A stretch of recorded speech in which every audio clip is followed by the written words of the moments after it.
Hello, viewers on YouTube. How you doing? What show are we on? The truth is viral. The truth is viral, people.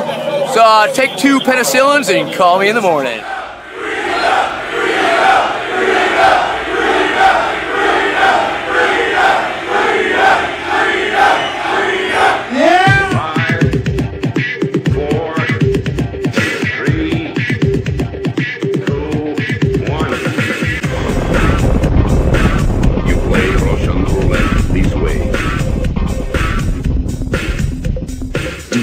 Places you don't talk about at parties. You want me on that wall. You need me on that wall. Keep that frequency clear. And now it's conspiracy. See, they've made that something that should not be even entertained for a minute. That powerful people might get together and have a plan. Doesn't happen. You're a kook. You're a conspiracy buff. You're watching The Truth is Viral, the only news program on the internet trusted to deliver the truth since 2008. And now, here's your host, Mr. Bobby Powell. Welcome back to The Truth is Viral. My name is Bob Powell. Once again, we find ourselves in the midst of a gun control debate after a horrific mass shooting. I produced the following segment after the Pulse nightclub shooting, which was carried out by an Islamic terrorist in Orlando. But the facts haven't changed. They are immutable truths that apply to all such situations. My own 24-year-old daughter died in 2012, but I have 4 other children and 4 grandchildren. One of them is high school age. So please don't tell me that I don't understand the tragic loss of these innocents, that I don't have skin in the game, or that I don't want to protect our children. After the segment is over, I'm going to speak directly to President Donald Trump and give him a few suggestions to curb this horrific violence. Remember to like, comment, and share, especially on Twitter, so that the president will see it. Make sure you tag POTUS and anybody else that you think needs to see the gun control debate from a perspective of common sense. You're watching The Truth is Viral, the only news program on the internet trusted to deliver the truth since 2008. And now, here's your host, Mr. Bobby Powell. Welcome back to The Truth is Viral. My name is Bob Powell, and this is a short first in the series I'm going to call Common Sense. After the ISIS-inspired Islamic terrorist attack on the Pulse nightclub in Orlando, which maimed 53 people and snuffed out the lives of 49 others, the topic of gun control is once again front and center on the American stage. What's different this time is that some conservative pundits and legislators are joining with the anti-gun left to call for restrictions on firearms, and they are doing so from a position of ignorance. Fox News anchor Gretchen Carlson took to the air to ask the question, should assault weapons be banned? Let's see what she's got to say. Every time we have a mass shooting, we talk about guns, right? Yes, the Orlando massacre was terror. But there's no doubt that Omar Mateen was able to kill so many people because he was firing an AR-15. Well, first off, Ms. Carlson, the weapon used by the Islamic terrorist in Orlando was not an AR-15. This is the weapon used by the assailant. It's called a Sig Sauer MCX carbine. It's a modular, multi-caliber weapon system that can be customized to fire a variety of different caliber rounds, including 5.56 NATO, 300 BLK, and 7.62 by 3.9. The only thing that weapon has in common with the AR-15, other than the fact that it is black, is that it accepts standard magazines, which are common to scores of different firearms. I'd like to point out that the gun control legislation currently before Congress specifically exempts this weapon, a Mini 14 named after my late wife Delynn, from further restrictions. Yet it would ban the sale of weapons such as this AR-15, named in honor of my late daughter Ashley. Both of these beautiful ladies are lightweight, gas-operated, magazine-fed, air-cooled semi-automatic rifles. Both weapons fire .223 caliber and 5.56 NATO rounds at a muzzle velocity of 3,200 feet per second. Both weapons have an effective range of just over 500 yards. Both weapons are semi-automatic, and that means that they are not machine guns, as the liar Dirty Harry Reid proclaimed on the floor of the Senate. A machine gun will continue firing with one press of the trigger until the shooter lifts that finger from the trigger. But both of these weapons send only one round downrange with each pull of the trigger. Fully automatic firearms are already banned for civilian use by the National Firearms Act of 1934, the Gun Control Act of 1968, and the Firearm Ownership Protection Act of 1986. Fully automatic firearms are for military and police use almost exclusively. You cannot buy them at Walmart. By every scientific and practical measure, these weapons are identical in function. The only differences are cosmetic. And anyone who says any different is either ignorant of the subject matter, a left-wing gun grabber, or a special kind of stupid. The Mini-14 weighs in at 6 pounds 6 ounces without ammunition. The AR-15, 1 pound 1 ounce less. That's because instead of the wooden stock on the Mini-14, the AR uses a composite plastic barrel guard that allows for the easy installation of accessories. Let's take a look at some of those accessories, shall we? This flashlight does not make the weapon any deadlier, but it did come in handy as I left the woods each night last hunting season. This laser sight does not make the weapon any deadlier, just more accurate. The telescoping stock does not make the weapon any deadlier, just easier to customize to the length of the shooter's arm. The pistol grip does not make the weapon any deadlier, just easier to control. The flash suppressor does not make the weapon any deadlier, just more polite. Most importantly, the black color does not make this weapon any deadlier. And if anybody thinks that it does, then they just might be a racist. Or really, really dumb. Hashtag Black Guns Matter. So, back to Gretchen. An AR-15 was not used to murder all of those innocent people, but let's not allow that inconvenient fact to muddy the discussion. Please do continue. He was firing an AR-15, a military-style assault weapon, a weapon easier to buy in the state of Florida than buying a handgun. Florida sets a 3-day waiting period for purchasing handguns, but the state mandates no waiting period for any gun that requires 2 hands to hold. The reason that Florida has a 3-day waiting period for handguns is because handguns are used in a majority of firearm homicides. It's called a cooling off period, and it is designed to allow those who get so angry at another person that they think buying a gun and taking their life would be a good idea time to think about that decision. The reason that there is no waiting period to buy a rifle is that less than 1% of firearm homicides are committed with a rifle of any kind. The latest FBI statistics reveal that out of the 8,124 gun murders committed in 2014, only 248 were committed with rifles, and so-called assault rifles comprised only a subset of that number. In 2014, an American citizen was twice as likely to be beaten to death with an assailant's bare hands, and more than 5 times as likely to be stabbed to death than they were to be killed by an AR-15. In fact, if one were to discount gun homicides in the cities of Chicago, Detroit, New Orleans, Philadelphia, and Washington, D.C., where Democrats and drug gangs overwhelmingly use handguns to turn the streets of those cities into battlefields that are bloodier than any in Afghanistan, the United States would be the 4th safest country on the planet. So maybe if we really want to decrease gun violence, we should ban Democrats. President Obama and gun control advocates have repeatedly called for reinstating the federal ban on semi-automatic assault weapons that expired in 2004. Congress has said no. Congress said no because the assault weapons ban signed into law by Bill Clinton is widely recognized to have been an utter waste of time and energy, having negligible impact on real-life gun violence at all. Clinton even blamed passage of the ban on the subsequent trouncing received by Democrats in the polls. Republicans remember that. Just ask the New York Times how successful the Clinton assault weapons ban was at the time. So what do you think? A recent Quinnipiac poll shows 58% of you support banning the sale of assault-style weapons. So here's my question today. Do we need AR-15s to hunt and kill deer? Do we need them to protect our families? The answer to that question is yes. We do need the lightweight, accurate AR-15 to hunt deer and protect our families. But, as Judge Andrew Napolitano has stated many times on Fox, the Second Amendment is not about hunting, nor even personal protection.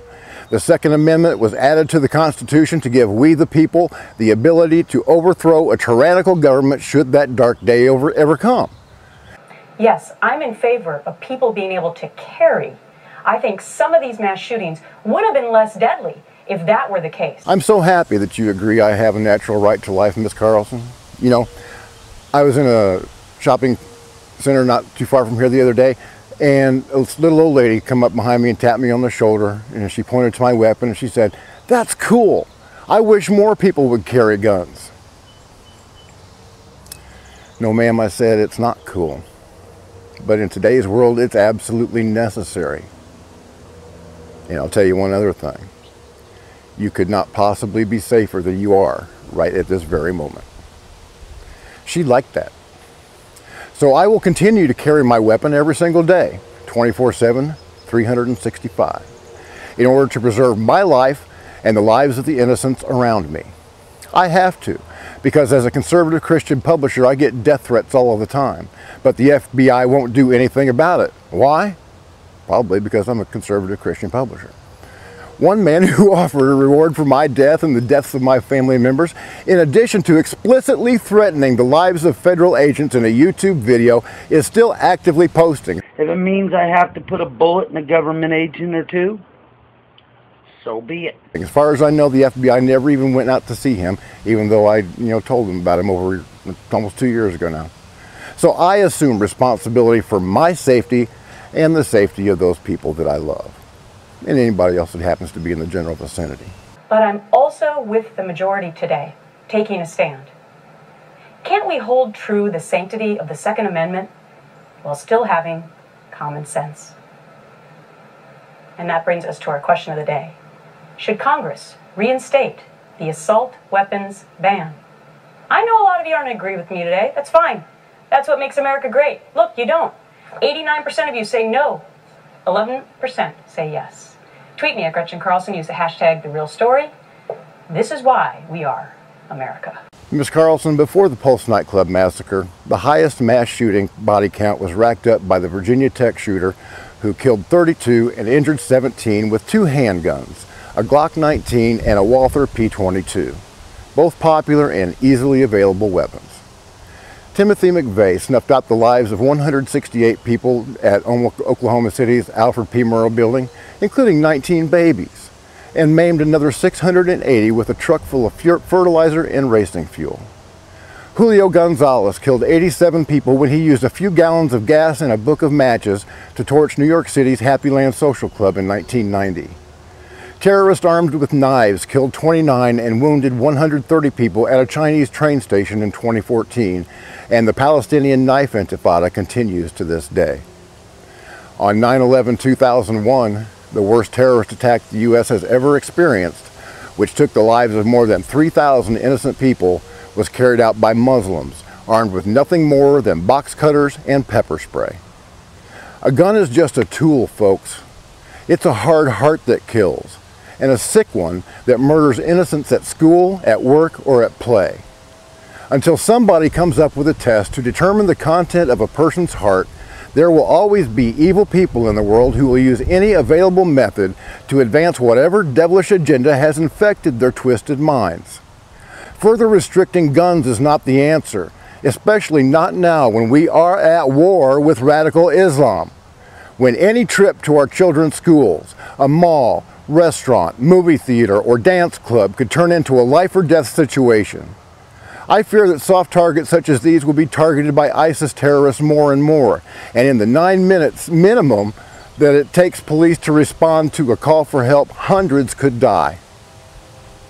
Every American citizen is a member of the militia referred to by the Second Amendment, and they should have weaponry that at least gives them a fighting chance against the modern weapons certain to be wielded by tyrants or terrorists. Now is the time for that American militia to train to repel attacks on this great nation by the bloodthirsty followers of a bloodthirsty religion and a bloodthirsty God. Even Greg Gutfeld says so. And who am I to argue with Greg? He's like Mighty Mouse. And that's my take. And now, a message to Donald Trump, President of these United States. After the Parkland shooting, liberals all over the country have once again raised the battle cry. Republicans and the NRA have blood on their hands before the bodies of 17 precious teenagers were even cold. As president, it's up to you to set the tone and tell them no, you're wrong. With a few tweets, you can set them straight. The blood is on the hands of radical leftist teachers who've been teaching our students to think of all conservatives as Nazis who deserve to be killed.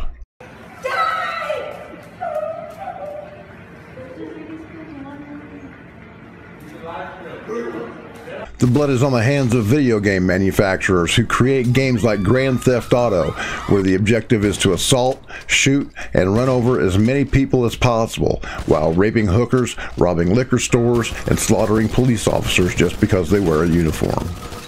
Our children are being desensitized by these video games. Their innate morality and empathy for others is being destroyed. And when they go out into the real world to carry out one of these horrific attacks, they still think that they're playing that game. The blood is on the hands of liberal Hollywood, which cries for gun control at the drop of the hat on one hand, yet makes movies which glorify gun violence on the other. The blood is on the hands of anarcho-communist terrorist groups like Antifa, who take kids out onto the streets to cause mayhem and punch Nazis because it's a cool thing to do, while calling all Americans with conservative values and respect for our flag and our Constitution those Nazis. The blood is on the hands of absent parents who let the internet and television raise their children, medicating them with potent psychotropic drugs instead of spending time with them. The blood is on the hands of Big Pharma, which encourages doctors to prescribe those drugs to children who do not need them. Ritalin is basically methamphetamine, which the real Nazis gave to their troops to allow them to commit atrocities and not be racked with guilt. Every school shooter, every one period, has had one thing in common. They were on antidepressant medication, usually an SSRI. To date, 36 school shootings and/or school-related acts of violence have been committed by those taking or withdrawing from psychiatric drugs, and between 2004 and 2012, there have been nearly 15,000 reports to the FDA's MedWatch system on psychiatric drugs causing violent side effects. You were absolutely right, Mr. President, when you said that mental illness was the cause of many of the mass shootings that had nothing to do with Islamic terrorism. We are committed to working with state and local leaders to help secure our schools and tackle the difficult issue of mental health. The problem is a sickness in the hearts of Americans, a sickness that has been fed by the media and fake news outlets like CNN and MSNBC, a sickness that has been growing like a cancer since the 60s when God was taken out of the schools. Secular humanism is the new religion, and morality plays no role in it. Guns are not the enemy, they're simply tools. The enemy is the so-called resistance, progressive ideals, and psychotropic drugs that are turning our children into killers. Our society has changed to become more self-centered, greedy, and violent. This sad state of affairs was prophesied by Jesus Christ in the book of 2 Timothy. In the last days there will be very difficult times, for people will love only themselves and their money. They will be boastful and proud, scoffing at God, disobedient to their parents, and ungrateful. They will consider nothing sacred. They will be unloving and unforgiving. They will slander others and have no self-control. They will be cruel and hate what is good. They will betray their friends, be reckless, be puffed up with pride, and love pleasure rather than God. They will act religious, but they will reject the power that could make them godly. The violence that we are seeing in our society today is one thing that the left cannot blame on guns or conservative Christian white men. We fought against the neo-communist agenda that's infected our schools and our culture, and we lost because we were too afraid to offend anybody. What we are witnessing now is the result of the victory of progressive liberalism. I wonder how that victory tastes. A little bitter and coppery, like blood. Congratulations, liberals. Enjoy your reward. Mr. President, we need more than warning labels on popular music and video games. We need action. As a lifelong journalist, I am loath to do anything that might infringe on the First Amendment, rights that we all cherish. But just as yelling fire in a crowded movie theater is illegal, there must also be penalties for those who would misuse that right to incite Americans to violence, and for those who would drug our children, our most precious resource, with unnecessary pharmaceuticals. Mr. President, I realize that this is a monumental task, but if anybody can stand up and fight for American values, it is you, sir. So please, Do what you can to make America great again. And that's all I've got to say about that for now. Thank you for your attention, sir. Folks, remember to like, comment, and share this video wherever you have a presence on the internet. Share it in the forums that you visit. Share it in all of your Facebook groups. Share it on Twitter and tag everybody that you think would benefit from a dose of common sense. Subscribe to The Truth is Viral on Facebook, to Bobby Powell on Google+, and to my home base at bobpowell.blogspot.com so that you'll be the first to know about the news that the mainstream media is suppressing, spinning, or flat out ignoring. If you have the ability, please go to bobpowell.blogspot.com and hit that PayPal button to donate whatever won't put you out towards my stated mission of saving lives and winning souls for Jesus Christ in these very last days. Thank you for watching The Truth is Viral. My name is Bob Powell, and as always, God bless, Semper Fi, and hurrah. Thank you for watching The Truth is Viral with your host, Bobby Powell. Make sure to follow The Apocalypse on Twitter at The Truth is Viral. Like The Truth is Viral on Facebook, and if you can, please remember to donate to the cause via PayPal at www.bobpowell.blogspot.com.